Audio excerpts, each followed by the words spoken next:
chief of the New York delegation, I'm going to protect the interests of our chapter. I know she will, Casey. Too bad you ain't going along as a delegate too, Amos. Looks like you and me gonna be the only ones left in New York. Well, the taxi business keeps me pretty well tied down here. Yeah, with Calhoun and Andy going along as delegates, we can take any situation that come up.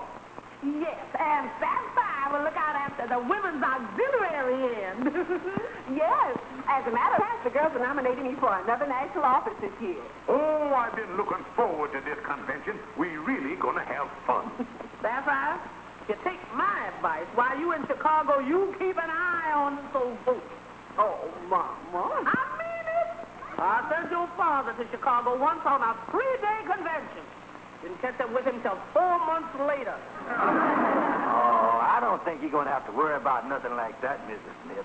With the delegation that we sent in, this convention's going to be strictly business. Hey, folks. Well, Chicago, here we come. If I had a single daughter in Chicago, I'd send her out of town. Boys will be boys.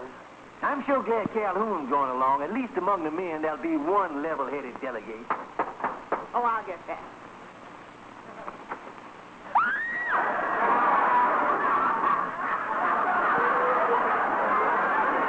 Howdy, folks. Chicago, here we come. For heaven's sake, you almost scared me to death. Hello, Brother Delegate. I see you're all primed. Yeah. Well, Miss Ramona Smith, my favorite girlfriend. Oh.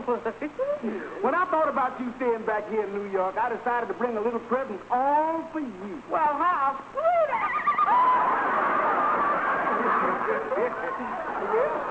So much for the humor. Yeah.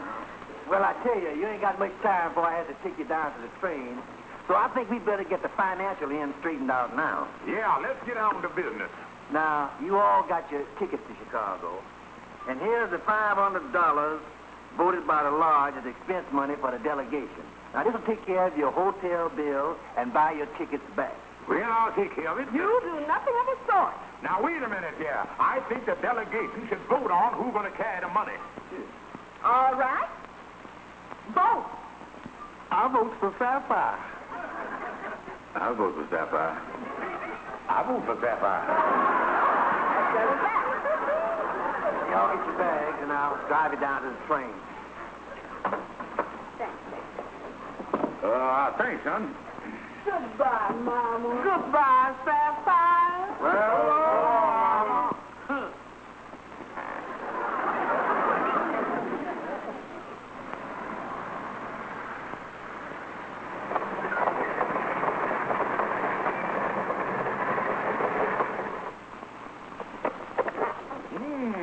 nice cozy room, honey. Oh, yes, it is. I'm sure it's going to be very comfortable here. I'll get you a little air. Oh, thank you. Yeah. Well, I hope you'll be nice and comfortable here. Yeah, I tell you what, you can send up some ice water and half a dozen more towels and maybe some hangers, and I'll take care of you when I leave. Yes, sir. George, why did you tell him that?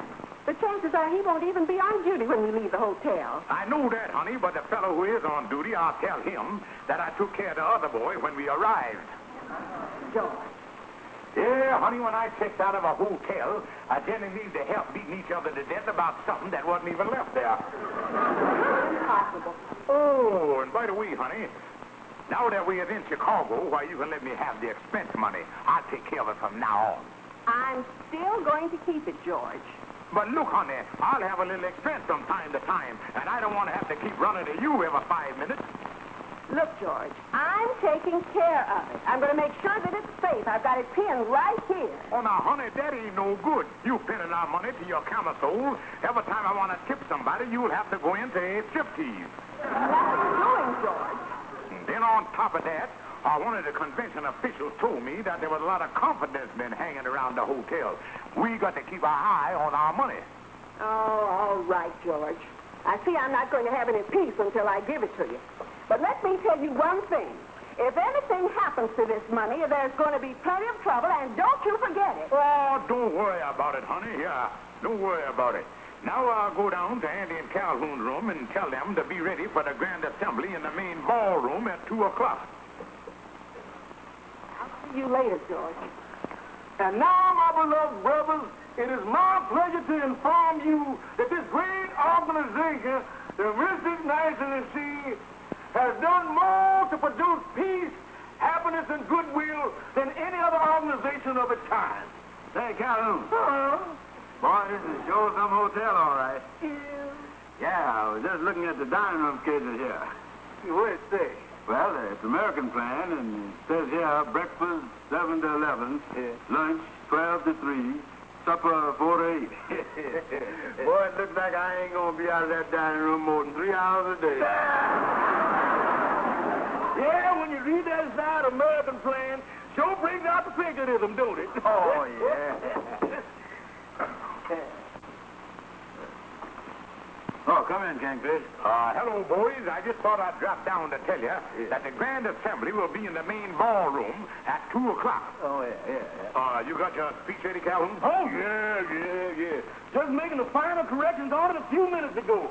It looked like the thing gonna run about 3 hours. 3 hours? Yeah, of course, if I find the brothers is fading on me, I can take out these middle 20 pages and it won't make no difference.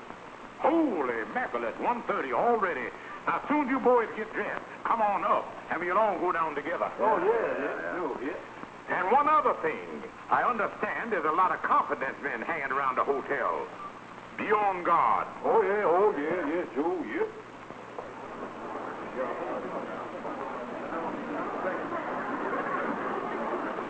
Hi, brothers. Well, see you at the meeting. Bye. Oh, George, I'm going in here. The ladies' auxiliary is meeting in the clover room. I'll see you later. Yeah, okay. Good luck, honey. Yeah, Kingfish, I understand it's that about running for office. Yeah, on the way the talk going, I think she got a pretty good chance of being elected to the position of Madam Octopus. Good.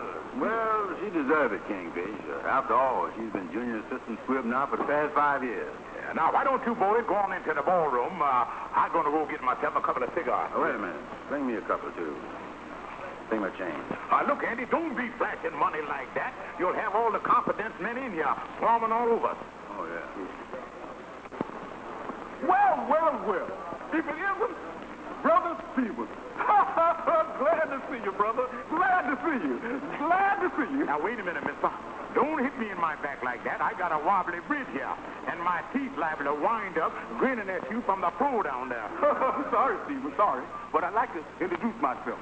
I'm Huey Higgins from the Kansas City chapter. Honest Huey, they call me. Oh, I'm glad to know you, Honest. Say, Stevens, I'm chairman of the protective committee at the convention here. I don't know whether you know it or not, but there are a lot of confidence men operating this convention. A lot of sharpsters. Oh, yeah, they told me about that before. Matter of fact, last year some of the boys got took pretty bad. Well, I ain't got that to worry about. What you mean? Well, I got my money in my wallet, and I got my wallet right here in my back pocket. And then just for protection, I got a big fish hook right over the top of it. Oh, I see. Yeah, and if anybody goes after it, they're going to get gaffed like a flounder. Well, that's one way, I guess. I'll tell you what I've been doing. Stephen, as chairman of the protective committee, I've been going to the fellow brothers checking their valuables for them. Hey, they're going to a lot of trouble, huh? No trouble at all. Because don't forget, we is all brothers in that great fraternity, the Mystic Knights of the Sea. You see, I take the stuff and put it in the box here, and then put the whole work in the hotel safe. Oh, is that what the other brothers are doing? Yeah, that's the only way you can be 100% sure that nothing's going to happen to your money. Well, I guess they're going to be safe in there, all right. Just as safe as a baby chick on his mama's wing. Well, I want to play it safe. I'm going to let you take care of mine, too. I don't want to get hooked myself. See, I got to be a little careful here. I'll get this out from around this fish hook what I got here for protection. Yeah. Well, there it is. $500. Yeah. I'll give you a receipt for it. Thank you. It'll be in the hotel vault under my name anytime you want it. You're doing a smart thing here. Stevens, a smart thing. Yeah, you can't be too careful with confidence men working right under your nose.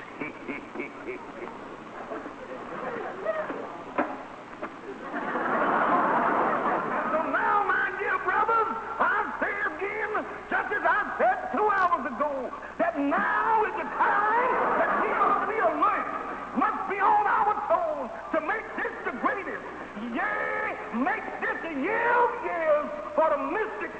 sight of the sea.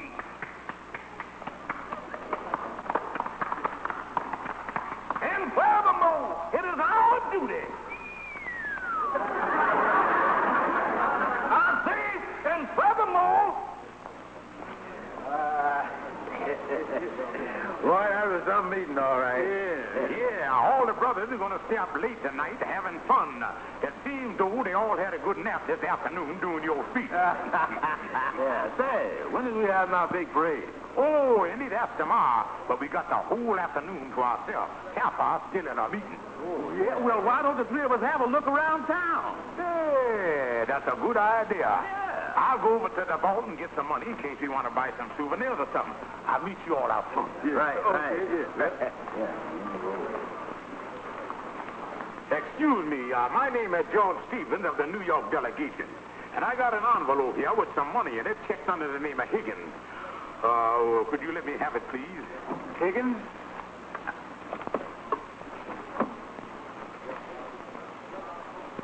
Yeah, sure, it's Higgins. Oh, yeah, sure.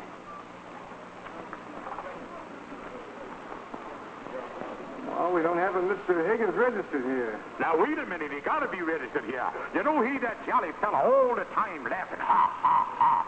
Well, he got to be around here someplace because he's head of the protective committee. I'm sorry, sir. We don't have any Higgins registered here. Holy mackerel.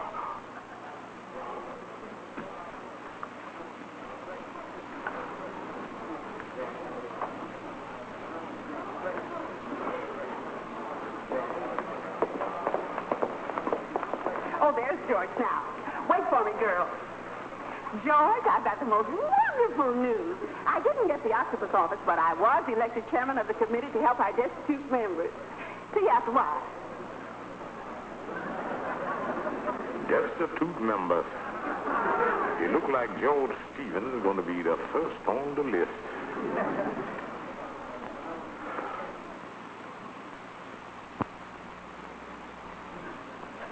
And that's all I got.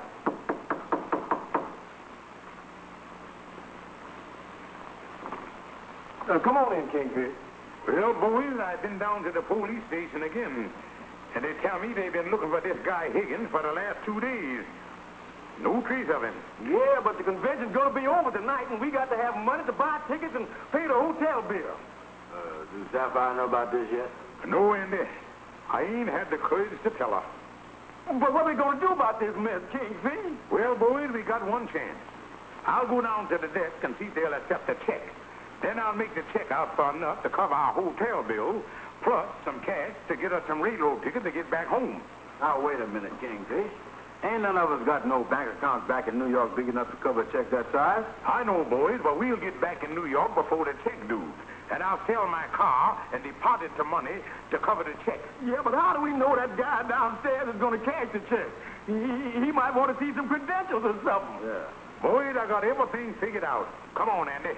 You come on down. It's best just two of us go.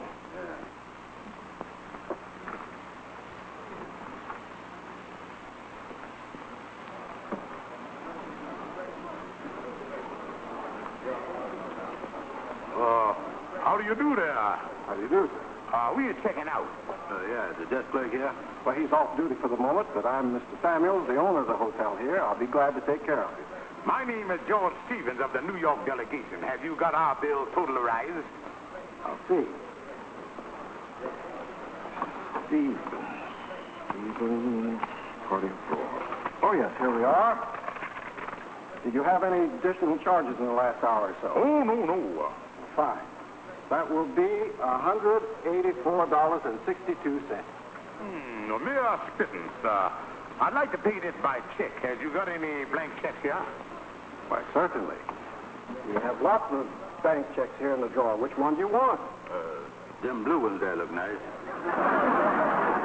You'll have to excuse Mr. Brown here. He was standing too close to the bass drum during the parade. Have you got a check on the Hamilton First National Bank here? Yes, we have. There you are. Thank you. Would you mind if I made this here check out a shade above the regular bill? About a $200 shade? $200? Well, you see, we got a lot of gratuities we got to take care of. Yeah, gratitude here, gratitude there, and it all adds up. Well, Mr. Stevens, I don't know whether you're aware of this or not, but it's the policy of our hotel to call your bank in New York on a check of this amount. Oh, you're going to call our bank in New York, will you see? Where you going, Andy? I figure this is about the time there's gratitude out of here.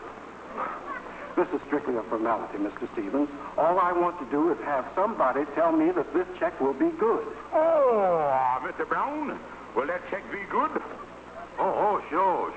Yeah, Peter, mister, I done saved you a phone call. I still need verification of your credit from an official of the Hamilton First National Bank. Oh, credit. Well, I'm glad you thought of that. Before I left New York, I took the precautionary to get a letter of credit. Oh, a letter of credit, that'll be fine. I'll read it to you. Official bona fide, genuine letter of credit.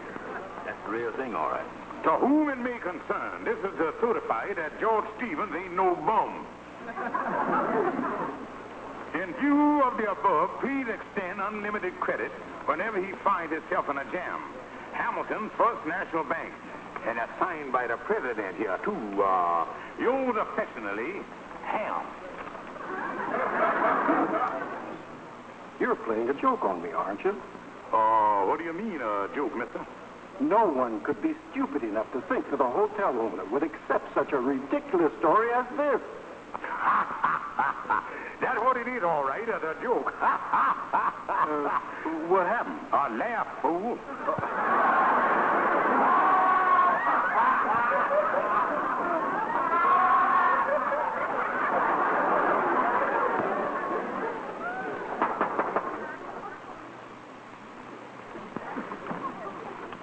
Well, boys, you finished packing? Oh, no, not quite. You think this is the only way we can do it, huh, Kingfish? Yeah, we'll have to go down to the freight yard and hop a freight and get back to New York that way. What's that plan with Sapphire again? Well, I left her a note telling her to wire her mama for her fare. Now, the old Wallace will come through for Sapphire, but she wouldn't send no money to us. And you done took care of the hotel bill downstairs, huh? Oh, yeah, I give them our 3 watches and 2 sets of cufflinks. The man said that would be more than enough to cover it. So we can leave any time you're ready, boys. I'm kind of worried about hopping a freight train, Kingfish. That can be dangerous, you know. Oh, don't be silly, Calhoun. No, but I had a cousin that come to New York on a freight train one time, and he accidentally got locked up in a refrigerator car. He did? Yeah. We had to undress him with an ice pick. Oh, don't worry about it. We'll find a nice, comfortable boxcar.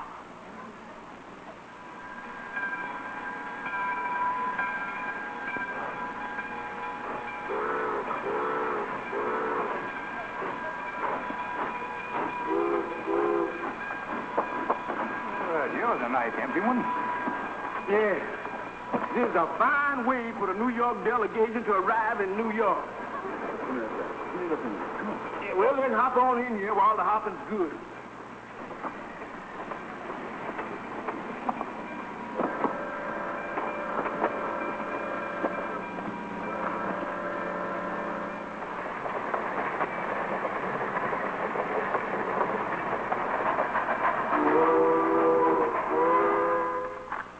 Oh, George.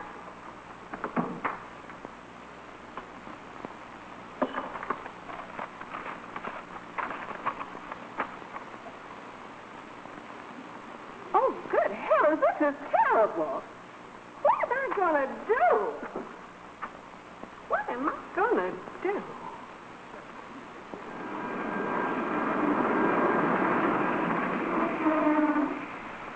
All right, son, pull your side open.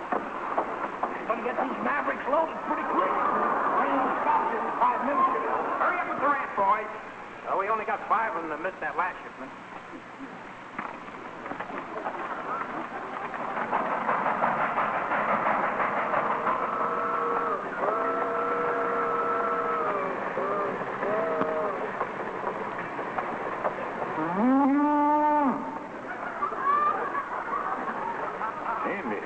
Andy.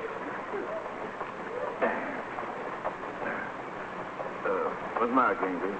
Did you got sinus trouble or something? You're all the other different key than usual.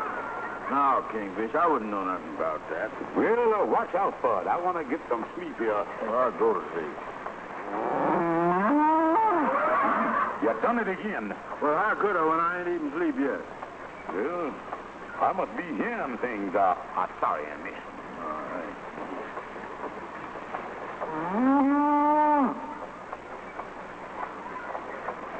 Hey, Calhoun. Yeah. Well, what happened? What's the matter? Calhoun, your snoring is keeping everybody on the train awake. Oh, I'm sorry, boys. I'll try to mute the thing. Yeah, that's a good idea. Put your hat over your nose.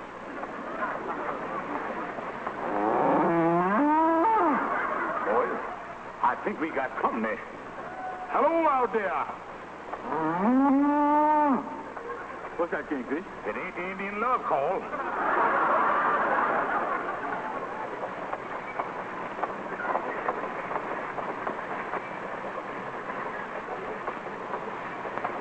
Kingfish.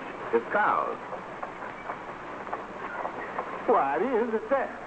Well, we'll just have to make the best of a bad situation. Come on, let's get some sleep.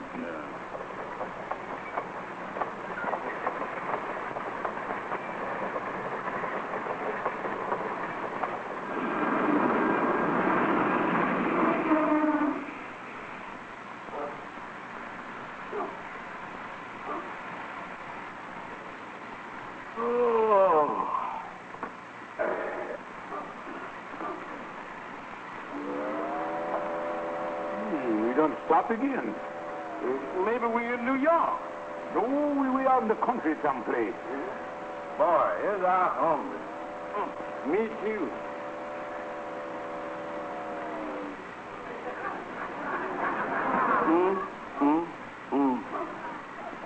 All that roast beef over there, and we starved. Yeah, I'm gonna faint if I don't get something. Well, why don't you milk one of our fellow travelers here? Yeah, that's a good idea. Yeah. Milk's nourishing. Yeah, but the only thing is, we ain't got nothing to put the milk in. Yeah, that's right.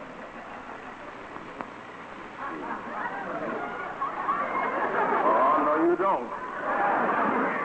On a spot like this ain't no time to be choosy. And sure.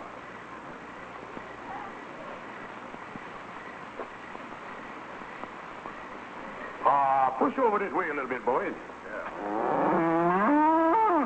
Oh, my foot! Get him off of my foot, Andy! Get him off my foot, Andy! Get him off of my foot! Oh! Thought I heard somebody holler in one of these cars. Well, I don't think so, but let's take a look anyway. Hey! Anybody in there?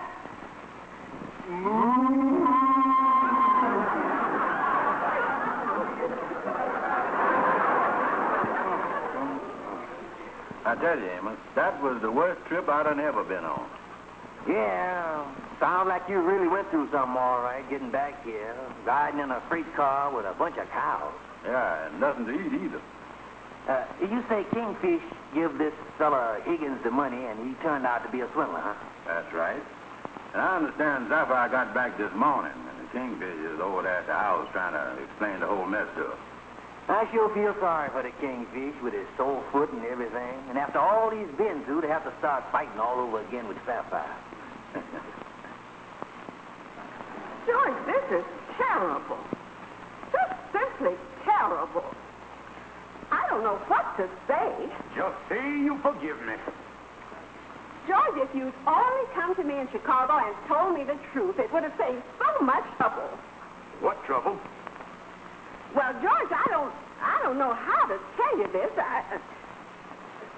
Well, George, I just don't know how to say this. Say what, honey? Well, George, I was terribly afraid you'd lose the $500. So I hired you and Higgins to get it away from you. I had the money all the time.